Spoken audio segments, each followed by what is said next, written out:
Татарстан минем туган җирем. Бирдә бик күп халыклар бәхетле гомер кичерәләр. Мин татар һәм татар булуым белән чиксез горурланам. Без милли гореф-гадәтләрне саклап яшәргә күнеккән.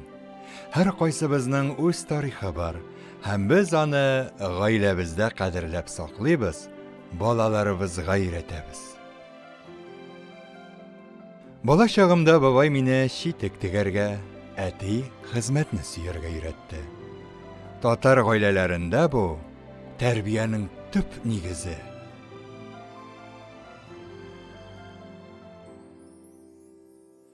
Ә күрше чуаш кызы мине үзләренең буыннан буынга килгән гадәтләре буенча кәрзин үрергә өйрәтте. Милли ризыкларыбызда безнең гореф-гадәтләребез һәм өебез җылысы саклана. Аларны пешерү серләрен без балаларыбызга өйрәтеп, туган йортыбыз белән бәйле хатирәләрне ныгытабыз. Рус күршеләребезнең бөтен гаиләсе белән пилмән ясау гадәте бар. Без дә аларга бик еш кушылып китә идек, соңыннан, кышкы уеннардан соң, барыбыз бергә утырып сыйлана идек.